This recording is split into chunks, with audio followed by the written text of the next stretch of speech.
Good morning, কেমন আছেন? আমার নতুন আর একটা ব্লগে আপনাদের স্বাগত জানাই। না, কেউ ভালো নেই, সবার মন খারাপ। আশেপাশে এমন ঘটনা ঘটছে, কারোরই মন ভালো নেই, কিছু ভালোও লাগে না, সবারই মন খারাপ। তো অনেক দিন ভিডিও করিনি, তো আজকে সোমবার, জন্মাষ্টমী, বাড়িতে পুজো, তাই একটুখানি ভিডিও করলাম। অনেক দিন পর ভিডিও করছি, তো এখানে ভোগ রান্না করছিলাম, এগুলোই শেয়ার করছি। তো তো জন্মাষ্টমী, আজকে রাধাকৃষ্ণের পুজো হবে বাড়িতে। তো আমাদের বাঙালি নিয়মে কৃষ্ণের আগের নাম নিতে হয় রাধার। সব জায়গাতেই মেয়েদের এত সম্মান, আগে রাধার নাম নিতে হয়, তারপর কৃষ্ণের নাম নিতে হয়। এই প্রকৃতি আমাদের মেয়ে, আমাদের মাটি যে ভূমি সেটাও মেয়ে, কিন্তু আমাদের সমাজে মেয়েদের কোনো সম্মান নেই। না আছে স্বাধীনতা, না আছে সম্মান। আসলে এটা ছোট থেকেই তৈরি হয়ে গেছে।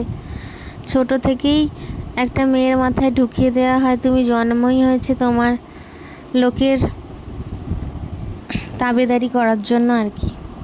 ছোটোবেলায় যখন কোনো বাচ্চা মেয়ে পুতুল ছেড়ে ব্যাট বল নিয়ে খেলে, তাকে আমরাই মনে করিয়ে দিই, তুমি তো মেয়ে, তুমি কেন পুতুল খেলবে, এই তুমি ব্যাট বল কেন খেলবে, পুতুল কেন খেলবে না, খেলনা বাটি নিয়ে খেলো।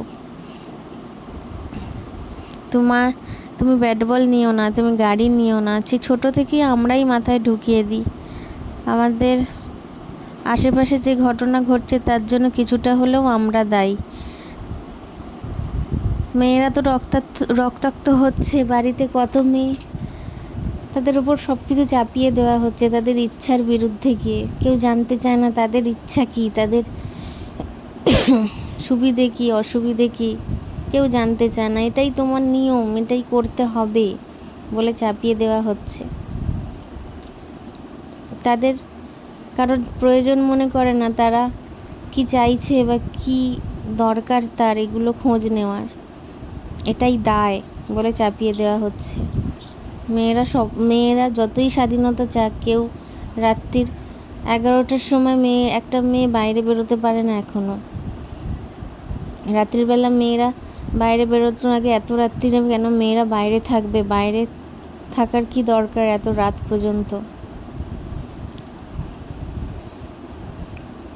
পাড়ার আশেপাশের লোকজন বাড়িতে, ওই মেয়েটা বাইরে রাত অবধি বাইরে থাকে, কিন্তু সে কাজ করুক, অকাজ করুক, সেই স্বাধীনতাটুকু নেই। যদি অকাজও করে বেড়ায়, কিন্তু সেটা তার ব্যাপার, সেই স্বাধীনতাটুকুও নেই। মেয়েরা কেন বাইরে থাকবে? আমার মনে হয় মেয়েদের থেকে এখন ছেলেদের তাড়াতাড়ি ঘরে ফিরে আসা উচিত, ছেলেদের শিক্ষা দেওয়া উচিত, ছেলেদের বাবা মার শিক্ষা দেওয়া উচিত, মেয়েদের সাথে কিভাবে ট্রিট করা উচিত, মেয়েদের সাথে কিভাবে ব্যবহার করা যায়।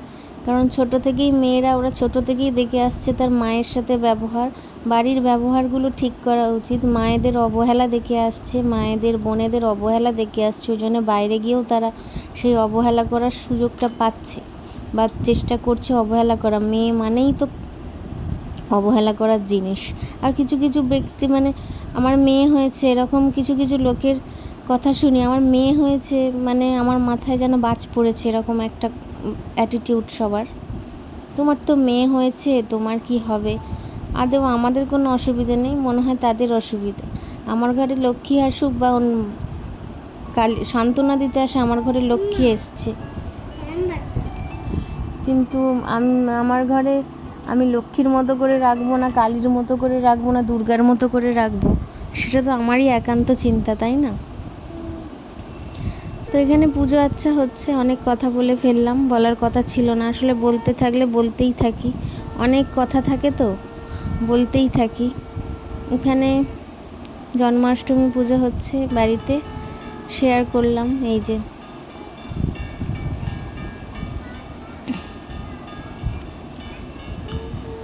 তো মেয়ে হয়েছে, আমাদেরকে দেখবে, এই নিয়ে তাদের বিশাল চিন্তা, কিন্তু যদি ছেলে হয়, ছেলের বউটাও যদি আসবে, সে কেন আমাদের দেখবে বলতে পারেন? তো সে, না আমি তাকে জন্ম দিয়েছি, না তাকে মানুষ করেছি, না তার জন্য কোনো কিছু করেছি, সে কেন আমাদের দেখতে যাবে?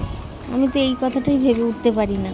সে কেন, তার শুধু কি ছেলের মা বাবা বলেই দায় তা দেখার? আর কত মেয়ের মা বাবা একা থাকে, তাদের জন্য কিন্তু কারোর কোনো কষ্ট হয় না। তো মেয়ের মা বাবা, মেয়ে মানেই এই পৃথিবী, সমাজ তাকে নিপীড়িত করে রেখেছে। মেয়ের মা বাবা, এতে কষ্ট পাওয়ার কী আছে? কিন্তু কোনো ছেলের মা বাবা যখন একা থাকে, কষ্টে এই সমাজের বুক কিন্তু ফেটে যায়। এটাই নিয়ম। তাই মেয়েদের সব সময় নিচু করে রাখা হয়েছে। তাই আমাদের সিস্টেম যতদিন না বদলাবে, আমাদের সমাজ যতদিন না বদলাবে, তাই মেয়েদের সারা জীবন নিচু চোখে দেখে আসবে, আর এই অন্যায় হতেই থাকবে। আর সবাই বিচার চায়, সবাই চায় যে সব কিছু একটা সুন্দর যেন বিচার হয়। জানি না কতদূর কী হবে। আমরা সবাই চাই মেয়েরা নতুন করে বাঁচতে শিখুক, স্বাধীনতা পাক। তো এখানে পুজো অলমোস্ট কমপ্লিট হয়ে গেছে। তো টুকটুক করে, শরীরটাও খুব খারাপ ছিল, তাই যতটা পেরেছি ততটা টুকটুক করে জোগাড় করেছিলাম। সব কিছুই মোটামুটি দেওয়ার চেষ্টা করেছি।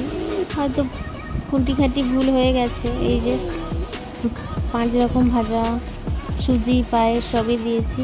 তো ব্লগটা এখানেই শেষ করলাম। ভালো থাকবেন, টাটা।